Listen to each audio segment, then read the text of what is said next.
grab a set of pistols, and slip on a form-fitting top and tiny shorts, because it's about time to raid some tombs. Welcome to Mojo Plays, and this is the history of the Tomb Raider franchise.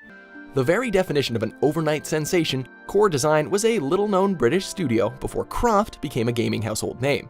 Founded back in 1988, they started off as a small, humble studio, but over the years they built up a solid library of titles.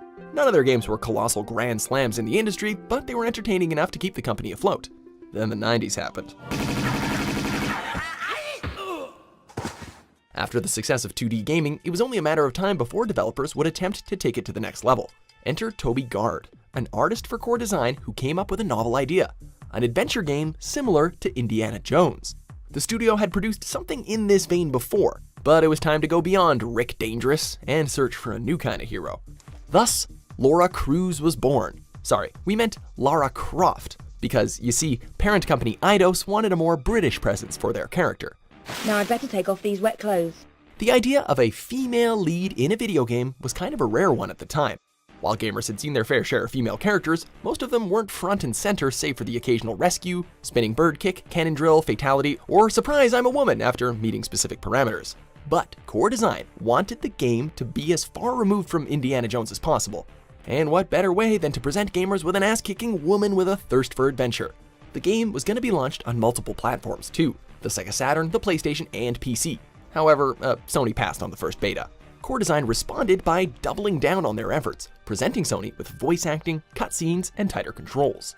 This worked out much better, and in 1996, Tomb Raider was introduced to the world. While it was first released on the Sega Saturn, it was the PlayStation release that really skyrocketed Lara and Core Design's careers. Tomb Raider had become more than just a video game. Lara had become a pop culture icon. There hadn't been a character quite like her in gaming.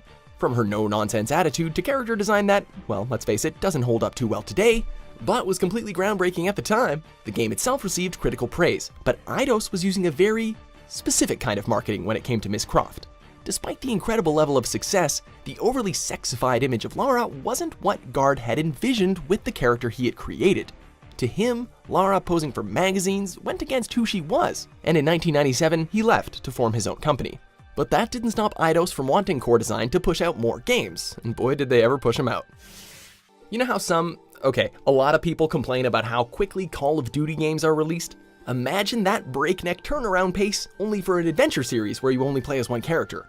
From 1996 to 2003, there was a new Tomb Raider game every year, whether it was on a console or a handheld device. This wasn't nearly enough time for the studio to develop a story for Lara's new adventures. The sales were there, but the review scores started to plummet with each new release, and it felt like the franchise was losing its heart in favor of producing more games. On the outside, Lara was doing just fine. She had crossed over into comic books and even made the transition into film. But the development team behind the games was burnt out. In fact, they had actually wanted to take a break after the second game. They felt that they'd done everything they could with the current game engines and wanted to wait until the PlayStation 2 in order to present a new entry in the franchise. Eidos' response? Have another team within Core Design work on more Tomb Raider titles. And, that second team didn't consist of the game's primary developers either. It went about as well as you'd expect. No prizes for you this time, Lara. Ah well. By the time fans got to the then next-gen Tomb Raider, there was not only fatigue within the series, but 2003's Angel of Darkness was also a critical failure after a series of delays. Even the producers of the second movie attacked the game, going so far as to blame it for poor ticket sales. This led to a crushing decision from Eidos. They handed over the reins of the Tomb Raider series to Crystal Dynamics, who at the time were known for the Legacy of Kain series. To add insult to injury, the new studio enlisted the help of a familiar face, Toby Gard. In 2006, Lara returned in Tomb Raider Legend, and it felt like a return to form. The game was generally praised for reinventing what had made the series great in the first place, and fans were eager to see what Crystal Dynamics had in store. But Core Design wasn't done yet.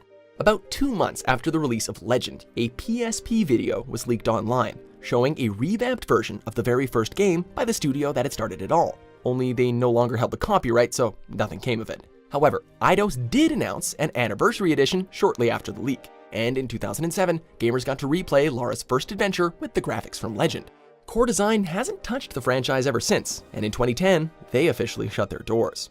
Meanwhile, Crystal Dynamics continues to be the driving force of the franchise.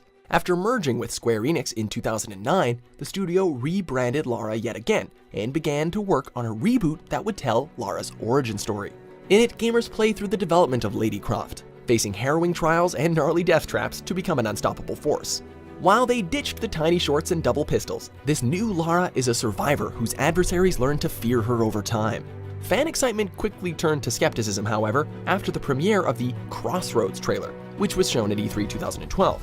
This video seemed to depict Lara fending off a rapist, which some saw as a move in the wrong direction, turning one of the most badass women in games into just another victim. Crystal Dynamics Studios head Daryl Gallagher came to defense of this decision though, explaining that the scene in question was, in fact, the moment where Lara is forced to kill another human for the first time. When the game was released, it was met with critical praise, quelling most feelings of uncertainty. Tomb Raider was once again in the good graces of fans and critics alike.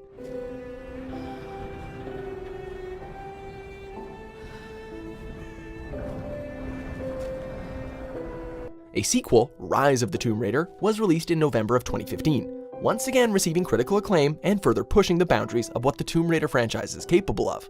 It was a move in the right direction, building on the story, tone, and gameplay mechanics from the first game. If there were still doubters of Crystal Dynamics and their take on the iconic character, this game was certainly enough to silence most of them. It could make a difference to the world. It's not something to be hidden away. The revitalization of the franchise has also led to a brand new big screen adaptation, which appears to be taking a page from the rebooted series of games in terms of story and tone. Fans have been receptive to this new take on Lara, and anticipation is high for the third game in the series, Shadow of the Tomb Raider. While it's definitely a bit of a downer knowing how things ended for her original developer, they should take solace in the fact that the story of Lara Croft is both a huge part of gaming's present and history. Can't be too careful these days. The world has gone bloody mad. I'll take two. Thanks for watching Mojo Plays. Be sure to subscribe and click on the link in the description below to check out our suggestion page and vote on what content you'd like to see us cover next.